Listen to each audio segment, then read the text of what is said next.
G'day. Welcome to Lunch Money. We are the online and social media home for special situations, workouts, and capital raising professionals. My name is Nick Samios. I am the director and fund manager here at Hermes Capital, and I am your live stream host. So once again, welcome. Today's topic is the talent stack. The talent stack is as defined by Scott Adams in his book, How to Fail at Almost Everything and Still Win Big. The talent stack is described as your unique combination of ordinary skills that make you extraordinary. We're talking about that today because there has been a dislocation in the workplace, in the way we work, where we work, how we work. It's all been dislocated by this COVID phenomenon. We've seen higher salaried roles, so people on high pay, general management and above, they've come under a lot of fire. With JobKeeper's been enough for people to look at their payrolls and say, well, we can afford to keep the admin staff on because JobKeeper pays for most of their salary. But when you're looking at senior managers on $200,000 plus, JobKeeper doesn't quite cut it. And so those roles have come under a lot of fire. Likewise, at accounting, legal, and other professional firms, the partners of those firms are looking at each other and going, well, who's the rainmaker here? And who's the other one who's not really making the rain, but at the end of every year, I've got to share my profits with them. Yet others are wanting to make a break for it. They're seeing this whole COVID thing and lack of job security, and they're saying, you know what, I want to go it alone. I want to escape wages. I want to go into business for myself one way or another, whatever that might mean. What all of these aspirational people have in common, whether it's the executive, the partner, or the person wanting to strike out on their own, what they've all got in common is that they need to be able to pitch their worth to their partners, to their bosses, to their prospective employers or capital providers. And to do that, they need to show that they have the right talent stack. Before we get to that, let's introduce our guests. And we'll start off with Alex Wilcox. G'day, Alex. How are you? How are you, mate? Very good. Alex is the managing director at Human Solutions Group. Alex does HR consulting and placement, executive placement. Alex, what is it that's been keeping you busy lately? So overall, the COVID's been really interesting. I think, you saw March come along and everyone really slow down and stop. So you really saw the brakes get put on recruitment. The HR sort of business picked up quite dramatically because everyone wanted to know what they could do with their staff. Could they, put them off? Could they, stand them down and various things? And we saw the huge uptick sort of June, July, where we started to see people realise that they could maintain, get back to normal. The remote side of things has really, really got strong. So in a global setting now, you probably saw Telstra had to sort of re-engineer their entire back office business, and they brought a lot of that business back into Australia. So that's kept a few people, both within our business and in other areas, very busy.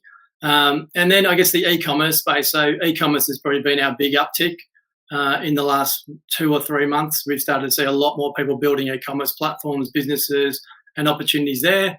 And then on a commercial sense, there's a very large organisation in Adelaide that's software based in risk management, and they are expanding both here and internationally. And the risk space seems to be quite attractive, as is the at home. Anything to do with at home technology is kind of booming. So they're the areas that are keeping us busy at the moment. But overall, I think from a market positioning, there are a lot more people in market than we've seen for a long time, and our inboxes are filling up with high quality candidates. So there's a lot of time chatting to very, very good people at the moment. Yeah, well, it's interesting you say that. I think I was telling you earlier that a colleague of mine's been recruiting for a general manager position, and he's been inundated with high-quality candidates, which we'll get to in a moment. Are you saying that there's a trend for onshoring, bringing offshore jobs back onshore? Is that what you just said? Yeah, so you've seen a lot of onshoring from major corporates. So very, very large corporates are now looking at what their strategy was and what they can do. And also there's an onshoring strategy in terms of regional strategy. So if you're looking at regional opportunities, there's a lot more regional opportunities because of the fact that we've all gone to video, and those opportunities didn't exist, 6 months ago, 12 months ago. And people are much more comfortable with someone not being in the office. And has anything surprised you during this period? Are there particular types of roles that maybe have surprised you that they've suddenly been more of or less of, or I think that not so like the general, you kind of hit the sort of spot there, that general management mid-market spot in those mid-tier companies with you're a $200, $500 million business. you've seen a lot of those people get hurt. Media has been the big, a lot of the media companies have been hurt really badly. You saw what happened with oOh!media and a range of organisations like that, where their share price went from $4 to about 80 cents, and then they had to get investment from Macquarie to survive, and then they got that investment, and then they've sort of seen a bit of a tick back up, but they're sort of probably sitting on half their workforce that they were before previously, and the money's got to be looked at seriously in terms of those wages. So that's been interesting. I guess surprisingly, some of the FMCG businesses that we thought were going really well because they were selling out stock and doing really well in Woolworths and Coles were actually losing a lot of money. So that was quite interesting. That was quite surprising because they couldn't get stock to their warehouses offshore. Their shipping costs went up. Aussie dollar was moving around all over the place, and they weren't getting much relief. So that was really quite an interesting thing, actually. And I mean, you've had Human Solutions Group since 2004. That's right. Is that right? You've had it for some time. Yeah, so you've lived through the GFC. Yeah. I mean, do you think this is same again, or it's very different? I think you could see an actual reason why, and then it wasn't affecting all markets. I think at the moment you've got a sort of a 4 or 5 tiered sort of situation. If you look at Melbourne, obviously Melbourne's a little bit all over the shop given what happened, but that hospitality, retail, and travel markets have been severely impacted. They're probably at the worst issue. Hospitality, though, interesting enough, they're probably struggling to find staff in that lower end market because all the visa-based staff went back home. So you saw a huge outpouring of staff, and then obviously people can't come in. So there's a bit of a gap in that middle space, and especially within chefs. So they're kind of struggling to fill those gaps, and you'll see that come more and more and more. The more people that are able to get back into CBDs and other areas. And then if you look at that sort of middle space, that services space, they've probably been quite impacted. As you said before, the legal insolvency guys, they're all sitting there ready to go, and now they're not going to get to go till probably January, maybe March, depending what happens with the change. And then at the top end, you've seen that all the at-home internet work and everything the week, at-home market has just exploded. All right. Okay. Well, look, thank you for all of that. What we're going to do is we're going to pop you back in the waiting room, and I'm just going to introduce our next guest, Liam Bailey. Hi, Nick. G'day, Liam. How are you going? Well, and yourself? Fantastic. Liam is a partner at O'Brien Palmer Insolvency and Business Recovery. Tell me, Liam, what's been keeping you busy of late? Yeah, look, we're largely in a preparation phase for what's considered to be the coming insolvency tsunami. Now, in saying that, it's been sort of recognised that the various government initiatives have helped keep a lot of businesses afloat through the economic crisis. A lot of those initiatives and stimulus are coming to an end, and all the experts are predicting that there is going to be a wave of insolvencies that need to be dealt with, whether that's winding up businesses, rehabilitating, turning around businesses, and debt relief type packages. So we're expecting that in the new year. So what I've been doing this week is spending a lot of time talking to our referral and business partners about how they can best be ready to service their clients next year, and to be ready for the challenges that are going to be coming ahead in the new year. And so you're confident early new year? I ask this of everybody I speak to. Is it going to be towards June? Is it going to be January, maybe even December? Yeah, look, every expert's got a bit of a different opinion on when this is going to drop. The only thing they seem to be able to agree on is that it's going to at some point. There's been a lot of talk about JobKeeper propping up zombie businesses. You sort of hear a lot of that in the press. But from speaking to people, and what we know about insolvency statistics is that the number one issue that causes people to actually come and take advice about solvency issues in their business is some sort of pressure point, like a threat of or actual risk of being wound up, someone applying pressure to the business through the courts. So rather than being the winding back of JobKeeper that's going to bring this about, I believe that it's going to be the return to normal debt recovery processes through the filing of statutory demands. Right. The government initiative that made it so that you could have 6 months to respond to a stat demand filed against you made it very, very difficult to apply pressure in debt collection. Similarly, with the banks, the ATOs and landlords holding off from enforcing debts, there was very little pressure being applied to businesses to actually deal with the solvency issues. And the lack of certainty meant that even if you did get in and deal with solvency issues being identified, it could be that you'd find yourself back in the exact same boat that you're in 6 months ago or 3 months ago, before things started to actually turn around and having to do it all again.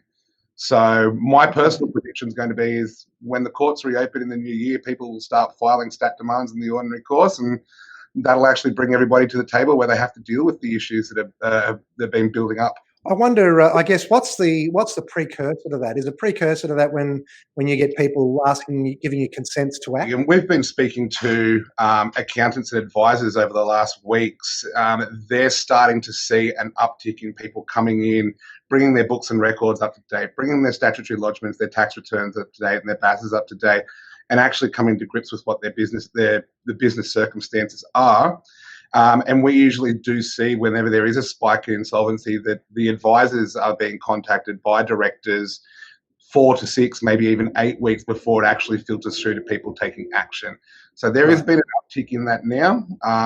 And I think it's likely to coincide with the new year. All right. Well, that's interesting. Okay. Look, we will bring Alex back. Alex, you've done some placement in the insolvency sector. There's been a lot of talk about insolvency firms, maybe whether or not there's enough of them for this tsunami supposedly that's going to happen. I mean, are you sort of getting ready for recruiting for those sorts of roles, and what is it that you think people are looking for? Yeah, so some of the clients I've been chatting to, which was so in the GFC, if I look back at the GFC, a lot of customers came to us because they had a nice insolvency firm, but they had too much work. So we ended up putting in finance heads, general managers, and people to run businesses that they were taking over, as opposed to them having all their staff tied up in 3 or 4 different management pieces. So we'd actually put contractors into all those various organisations. So I've got probably 3 clients at the moment we're speaking to about doing that. A couple particularly in Perth and quite a few in New South Wales. So that's kind of where that's at. I think, if I look back, as we sort of discussed earlier, the insolvency guys geared up quite aggressively April, May, with the expectation that come June they'd be able to go. So a few of them have let guys go.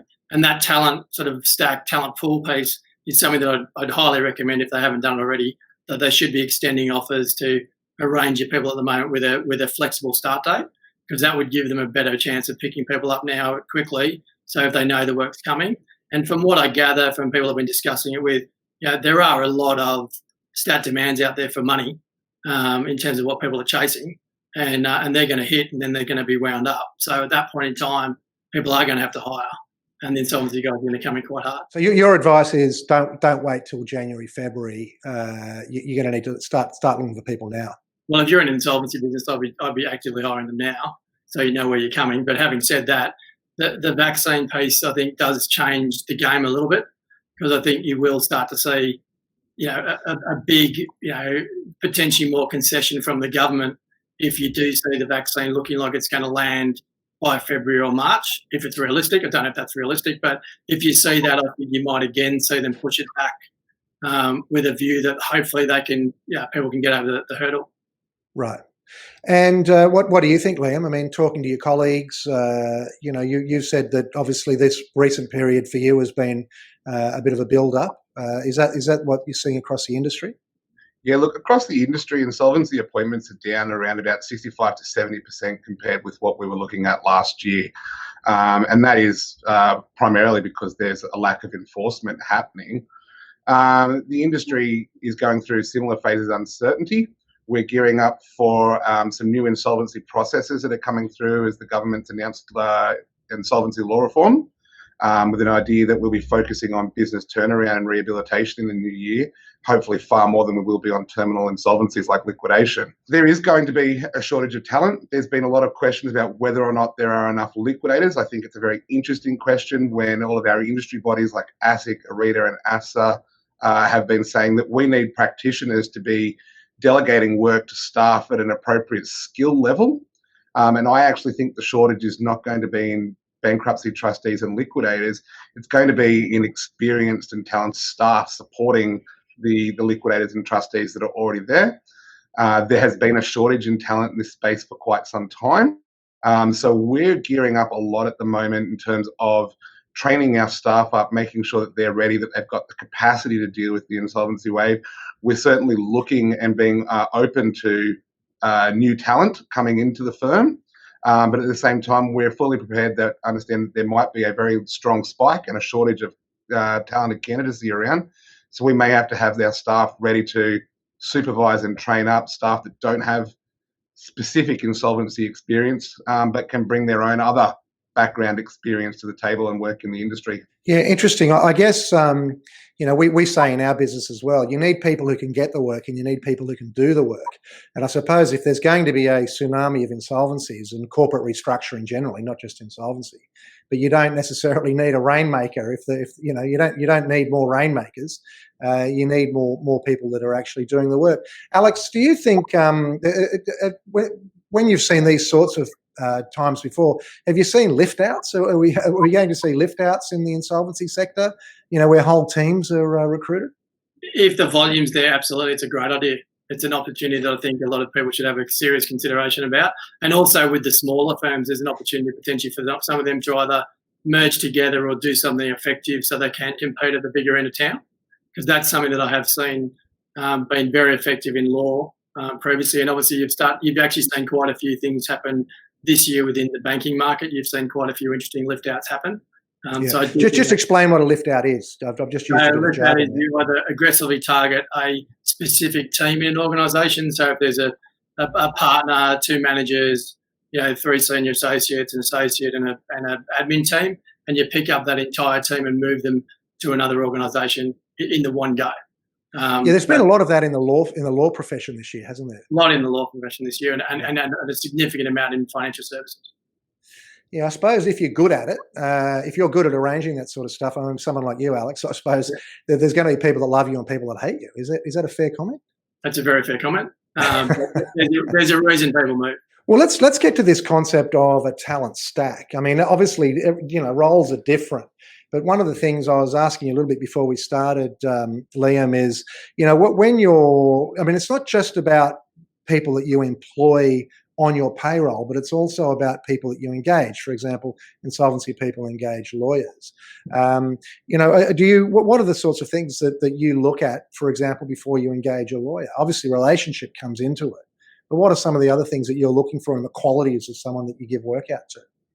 Yeah, look, relationship certainly does come into it because people's reputation in our industry, particularly I think here in Sydney or anywhere in Australia, we work in a small industry and we all tend to know each other or of each other. So reputation carries a lot. I'm more interested in the reputation that people have for the type of work they do being appropriate to the task. There are certain lawyers around town that you'll want to engage for particular tasks. So if you're looking to do a complicated issue that's on the finer points of tax law, there are lawyers. If you want someone who's going to go in and kick in the door and make a really strong impact and be bullish, there are other lawyers. So we're very much about having sure that we've got a broad array of skill sets, not only in the staff that we hire, but in our business associates, the people that we engage and our work referrers. And what are some of the skill areas that you think might be most lacking? Do you sometimes, let's say you've got a good, and I don't want to pick on lawyers, and I apologise to all the lawyers that are watching, but sometimes you might have a really good lawyer. Are there any particular skills, if only they were better at, is there anything that you think that there's a gap? They're lawyers who have a solid understanding and grounding in finance and accounting principles are few and far between. And those that do have the ability to interpret financial data are highly sought after and in demand in our industry. Right. So saying that, there's a lot of lawyers that know insolvency law, and they're good litigators, they're good mediators and negotiators that can work out commercial outcomes. But a lot of them won't understand the finer points of reviewing a set of accounts and what that actually means as evidence for the claims that they're pursuing. And what do you think, Alex? What are some of the skills? When you're looking at placing people, obviously it looks like now you're going to have the luxurious position of having a choice of candidates, which means really it's going to be harder for those candidates to stand out. What are some of the important skills that you think they're missing? I'm thinking of stuff like, obviously networking is so important in professional services. I know that, both you guys, I know personally, are very, very good at networking. It's just a matter of actually doing the work. I don't think there's necessarily any magic to it. I think it's just making a commitment to building your network. Networks, communication skills, presentation skills. I mean, what are the things, Alex, that you think people need to have to stand out aside from having the technical skills? Yeah, so all the things you've touched on there, I think, are very important. Communications, impact to the market. The thing that's most interesting is that there's still going to be a gap in the people that are actually in jobs. Clients are still going to not necessarily want the person that's in market. They're going to want the best person across the entire market. So it's the on-market versus targeted market conversation. To stand out, though, it really is that network. People want to buy your skill set, but they want to buy what you bring to the organisation. Very much a cultural and personal fit, but also a client fit in legal. They want to actually understand. You understand their clients, you understand their market, you fit their organisation, but more so that you're across their base as well. So I think it's very important to think about the client base that you represent, who you're involved with, but also that networking piece is also extremely important to think about. Okay, if I'm going to network myself into a job, this is the time to do it. If there's now 25,000 other lawyers looking in my same area. And how do you extend that out? I mean, again, I didn't want to pick on lawyers, so financial, bankers. I know that you've worked, you've recruited for various banks, for example. I mean, how does it change for them? So again, in the retail mid banking space, that middle level, that $200,000 to $300,000 candidate, you're going to start. You're seeing a lot more of those. Again, it's a question around reskilling, re-opportunity, looking at some of the remote work that's out there. But also then trying to focus in on what are you very good at, breaking down your skill sets into different areas, as opposed to I am just a retail banker in this one section or this one bank. You're also starting to see a lot more people that make decisions to move careers, as opposed to getting stuck in the same organisation for 15 or 20 years. Because when they come out, they do find it quite challenging to make a big move, especially if they get made redundant. Okay. And Liam, when you're looking for candidates, for example, are you looking, I mean, what's the role of, say, credentials, for example? Look, interestingly, the insolvency industry has always drawn the majority of the people that are working in insolvency firms from out of the accounting discipline and an accounting background. Myself, I was going to be a lawyer and have a law degree. And after I accidentally started working in insolvency, I had to go back and actually get some of those accounting qualifications because they were important, but they weren't what drew me to the job. The insolvency industry is very much a role that requires knowledge of the law, of business, of marketing, and of accounting as only one of the disciplines that sort of come into play. So when we are looking at recruiting staff, we're looking for a broad array of talent. At O'Brien Palmer, we have people working here with a background in business, with accounting as part of that, rather than straight accounting. We have people with legal backgrounds. We have people with IT and marketing backgrounds. So a really broad array of talents and disciplines that come in. Generally, though, we have to remember that in the insolvency industry, we are representing creditors. We're working out results for stakeholders. We are providing a service. And so I tend to meet with candidates. I'm looking for people with big personalities, strong personalities, forthright personalities, who have more of a work experience. Even a customer service experience can really come into play in making them effective insolvency practitioners. It allows them to bring that skill set together in a much more practical way than you can determine or find out just by looking at applications. Okay. Alex, I was mentioning to you earlier that I had a friend of mine who is actually runs their own business, said to me, listen, I'm thinking of getting an MBA because I'm wanting to take on some more complex work. And, that was his primary motivation. I mean, where are you encouraging people to do higher level education, MBAs, master's degrees? Fundamentally, all education is good education. So if someone is looking to do that and advance themselves and get themselves ahead, it's well worth doing. It's just thinking about what you're actually trying to achieve from it. So if you're trying to achieve to upskill yourself for your own personal needs, fantastic. if you're looking to do it for a network or commercial point of view, which is always what a lot of people do the MBA for, it's very much about picking the school and picking the cohort that you'll do it with, because there's no point doing an MBA online off market if it's not actually going to get you anywhere or further you ahead. If you own your own business, it might be something that you want to do to make yourself to give yourself some more external access to people and other learnings that you don't necessarily get because you've got no one to report to or bounce off. But again, from a hiring point of view, it's a skill set piece when you hit a certain point in your career. So people are looking at the skill set. It might add value. There's some US and UK firms that very much have that as a criteria, and you might not get past it. So if you are looking to get into certain organisations, it can be a critical factor. But if you look at most technology companies these days, the education piece is nowhere near as high as it used to be. It's much more about what the skill set is, what they've done, where they've been, who you've been interacting with.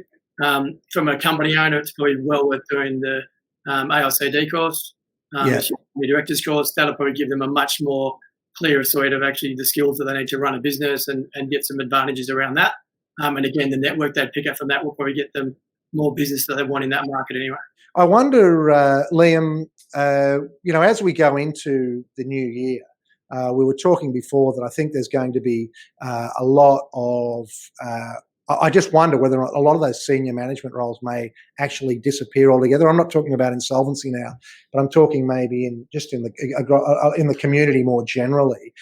People have, as they've had to look at their P&L, they've gone, well, maybe we only need 3 of those instead of 7 of them. I guess when you start getting into corporate restructuring next year, what do you think the outlook's going to be for middle and senior managers? Look, I think the people are going to need to be on their toes. O'Brien Palmer being an example of what we did during the COVID-related economic downturn. We had a lot of time on our hands, and so we spent a lot of time upgrading our systems, going through our processes, working out the best way for us to do the job, increasing efficiencies while we had the time to actually spend on the business itself, to work out how we can work more efficiently during this period and how we can be ready for the challenges in the new year. And that's just one business. I think across the board, businesses have been using this opportunity or this time to look at all these sorts of issues. We do know that people have been spending money on implementing new computing systems, reforming their business processes, changing the way that their staff report and communicate with each other. So I think there are going to be a lot of roles and a lot of people in those sorts of roles that are, in the literal sense of the word, redundant in the new year. Yeah, it's interesting, Alex. I mean, I worry about some of those, particularly people my age, for example, I suppose. I mean, we are going to struggle if we suddenly find ourselves out of work and trying to compete, for those. Presumably there'll be fewer of these senior roles and more people applying for them. So if you're young and you're just finishing school or you're getting to the point where you're sort of last year of uni, the key with most people when they're looking to hire a graduate is the extracurricular piece they do and also getting some work experience. So go and get someone to come and work in with you, Nick, come and work with us. The key is getting some form of work experience so you can actually add that through. The other thing is technology at the moment is the market that the opportunities are presenting themselves in. So if you are slightly interested in coding, you've got a little bit of knowledge around that space, it's something well worth getting. So anything to do with tech is pretty key. And again, looking at the very large organisations, the PwCs, the KPMGs and the like in professional services, they are still running graduate programs. They are worth looking at. But if you can't do that, then definitely look towards second tier, third tier businesses where you get a start or an opportunity as an intern for short amounts of period, just so when you do turn up for the job, there's something that stands you apart from someone else. Although you were saying earlier, I've got one of my kids is handy in the kitchen. You were saying there'll be a shortage of chefs. There's a shortage of chefs right now. Counterpoint to that, we see within the people that come in for jobs here that you've got a lot of people who are very intelligent. They have a lot of knowledge from their studies and their academic progression. But across the board in lots of industries, one of the things that we're seeing is that there are a lot of people who have specialised to the point that their knowledge is no longer accessible for a commercial enterprise. Now, you see that with people talking about med students coming through have lost the ability to, they're so knowledgeable about medical science, but they've lost the ability to diagnose issues. There are a plethora of heaps and heaps of IT graduates out there. The people who are getting ahead in IT businesses are able to explain complicated IT concepts and turn them into practical solutions. So as much as I think it's very important that we have the knowledge behind us, but there is a real risk that we're losing the ability to communicate effectively. And I think that communication is key in a services industry. So I very much really encourage people to not only specialize in a particular area of knowledge that they want to take out into the industry, but don't forget about how you actually commercialize that. Be able to speak to people, be able to listen to people, be able to diagnose problems and implement solutions in a way that people can relate to and understand. Because there are a lot of people that are losing these sorts of effective communication skills as they start to come into the workplace. Do you know, you've just given an excellent reason why people should watch Lunch Money right to the end, because we always seem to get these chestnuts right at the end. And you've just given a very valuable very valuable item for people to have in their talent stack, and that is the ability to explain complex ideas, I think is what you more or less said there. You know, whether or not I think you said medical field, but that can also apply to insolvency or law or whatever it is. Alex, how would you advise people to go about trying to learn how to explain complex ideas? I think start with knowledge that you have, and then leverage it into into other areas. And I think the biggest problem with most people when they interview or they run an interview, a lot of people try and script themselves. So it's having that ability to go off script and move with the question. So I'd say people need to spend more time actually chatting to people in and around their field so they can go off script if they're younger. If they're sort of at the second part of their working life or they're moving and changing careers, I really would recommend that they think about how they communicate, especially now that everyone's going towards this kind of interaction. The video piece is getting significant. So if someone sends someone a link and they can't actually access it and those sort of things, it's a bit of a concern for an employer. So I think people need to upgrade their personal tech skills as well to make sure that they're actually able to interact and be effective in market. So I guess the big takeaway I'd say to people from a communications point of view, talk to your friends and family, actually engage with people prior to interviewing, so you're actually in that market, you actually understand what you're doing, and make sure you're across general day-to-day issues, world issues and other things, so you can have a conversation about a specific topic, but also about a range of other things. Interesting. One of your industry colleagues from Perth, Deanne Tyndall, makes the comment that basically agreeing with what you've just said, but also saying that being able to bring real energy, I suppose. And I always see real energy as being a little bit biological. I think you've got to, make sure you're nourished and getting sleep.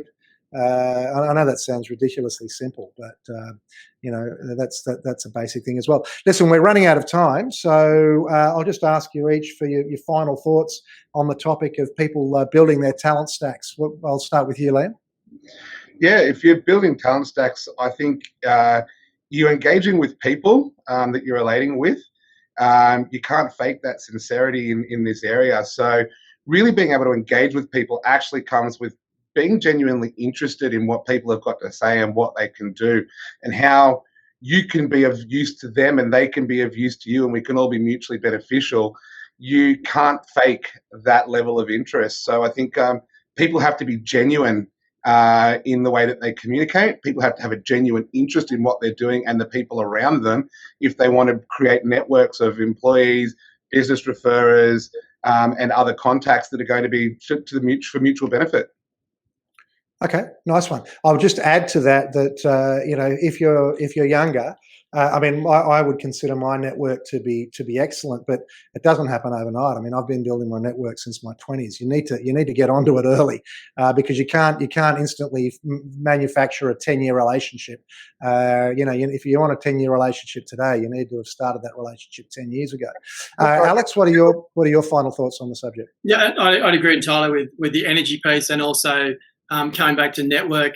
Build your network for what you want to be. A lot of people don't set goals of what their talent needs to be. So they know they're very good at X and they're not good at Y. If they want to become better at Y, set goals to increase that piece in their own personal skill set. And also, have a really good think if you're an organisation at the moment looking at your talent stack and what you've actually got and what's missing about going to market now, because it's never been a better time for people to actively engage with people in market because they're at home, they're not sitting next to their boss in the workplace, and there's an opportunity for people to talk to people and target organisations or businesses that they want to bring talent into their organisation to increase the talent stack of their own organisation. So really think about extending offers to people early in that space so you can actually pick them up next year, because while we will see the big insolvency hit in Australia, with the vaccine and the other piece, we could see a substantial, blitz in opportunities coming sort of towards the mid to end of next year. And then also on top of that, I think people should be very aware of the talent they already have in their organisations and make sure they're nurturing and looking after that, because you don't want to lose your talent stack of people that are actually existing when the market does turn around. Okay. Well, I would add a topic that we didn't quite get to. I wanted to get to the subject of talent stack when it comes to acquisition. We've just launched a new finance product for capital raising, and we're finding that a lot of people are coming to us are looking to use it to buy businesses, which is not quite what we expected. But that's another avenue of people sort of shifting out of the workplace. We're going to leave it there. So thank you very much, Liam Bailey, partner at O'Brien Palmer, and Alex Wilcox from Human Solutions. Thank you so much, guys, for joining us. Thanks, Nick. Okay, and thank you to everybody watching and listening later on. Thank you very much. We'll see you next time. Cheers.